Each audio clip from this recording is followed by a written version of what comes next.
BJP संसदीय board से बाहर हुए केंद्रीय परिवहन मंत्री नितिन गडकरी तो कई सवाल खड़े होने लगे। ये कहा जाने लगा कि उन्होंने जो कुछ दिन पहले बात कही थी राजनीति से संन्यास लेने की, क्या वो गंभीर बात थी?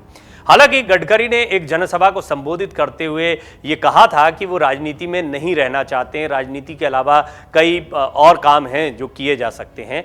उन्होंने ये भी कहा था कि आज राजनीति सेवा करने के बजाय सिर्फ सत्ता हथियाने का एक साधन मात्र रह गई है, सत्ता पाने के मकसद बनकर रह गई है। उन्होंने कहा था कि उन्हें कई बार ऐसा ख्याल आता है कि वो राजनीति छोड़ दें, लेकिन अब ऐसा नहीं है। गडकरी न सिर्फ राजनीति में रहेंगे बल्कि उन्हें अपनी जीत पर पूरा भरोसा है। मीडिया रिपोर्ट्स के मुताबिक बीजेपी के सीनियर लीडर गडकरी ने अगला चुनाव लड़ने का मन बनाया है और इसको लेकर तैयारियां शुरू कर दी हैं। हालांकि इस बार उनका चुनाव लड़ने का अंदाज अलग होगा। चुनाव रैलियों में उनका भाषण अलग दिखने को मिलेगा।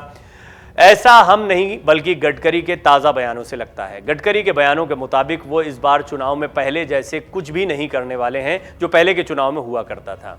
दरअसल नितिन गडकरी मुंबई के अंधेरी में all India institute of local self government के दीक्षांत समारोह में हिस्सा लेने गए थे, जहां पर उन्होंने आने वाले चुनाव पर अपना मत स्पष्ट किया। इस दौरान उन्होंने कहा कि वो न तो कटआउट्स लगवाएंगे, ना ही पोस्टर्स और ना बैनर्स, ना ही कार्यकर्ताओं को चाय नाश्ता करवाएंगे।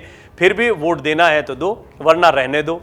इसके बाद नितिन गडकरी ने यह विश्वास जताया कि फिर भी लोग वोट देंगे। लोगों को काम करने वाला आदमी चाहिए। अगर उन्हें काम करने वाला बंदा मिलता है तो वो जेब से पैसे भी निकालते हैं और वोट भी। गडकरी ने मिसाल देते हुए कहा कि मुंबई पुणे एक्सप्रेसवे और मुंबई के वर्ली सी लिंक का खर्च टोल के कलेक्शन से आराम से निकल गया है। अब वो मुंबई के नरीमन पॉइंट से वसई तक 15 मिनट में पहुंचने के लिए इंतजाम कर रहे हैं। लोगों को सुविधाएं मिलनी चाहिए।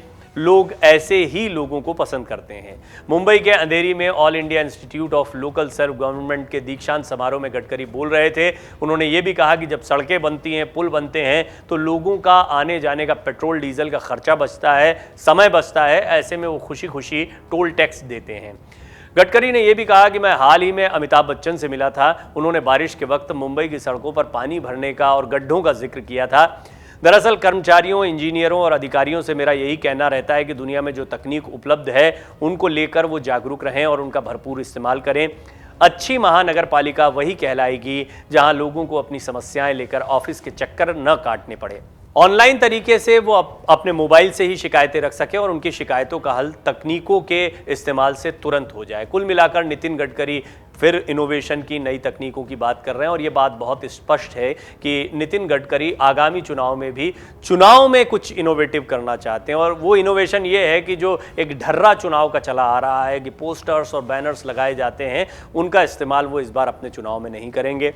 वो चुनाव लड़ने जा रहे हैं, ये बात तय है। और हालांकि ये बात अभी दूर की कौड़ी है, तो थोड़ा चुनाव में समय है, लेकिन आपको ये भी देखना होगा कि किस मंच पर किन लोगों से बात की जा रही है। और जब उन लोगों के सामने कोई उदाहरण रखने होते हैं तो राजनेता होने के नाते नितिन गडकरी इस तरह के उदाहरण रखते हैं, लेकिन वो अपने बयानों के लिए जाने जाते हैं और उनके बयान ही उन पर भारी पड़ते हैं, कई बार ये भी कहा जाता है। लेकिन इसके बावजूद नितिन गडकरी का ये अंदाज बरकरार है। उनका कहना है कि वो ना पोस्टर्स लगवाएंगे, ना कटआउट्स लगवाएंगे। वोट देना है हो तो दो, नहीं तो नहीं दो। और साथ में वो ये जोड़ देते हैं कि जनता काम को पसंद करती है, सिर्फ बैनर पोस्टर के आधार पर किसी को वोट नहीं दे देती है। उन्होंने अच्छा काम किया है, जनता उनको पसंद करेगी और वो ज़रूर जीत कर आएंगे, ऐसी उन्हें उम्मीद है।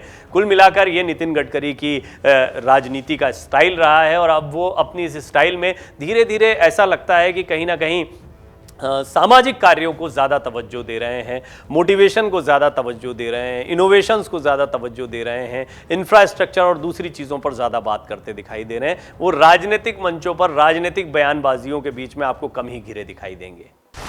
डाउनलोड करें अमर उजाला ऐप और पाएं खबरें लगातार। अगर आप ये वीडियो YouTube पर देख रहे हैं तो हमारे चैनल को सब्सक्राइब करें और बेल आइकन को दबाना ना भूलें। अगर आप Facebook पर ये वीडियो देख रहे हैं तो हमारे पेज को लाइक करें।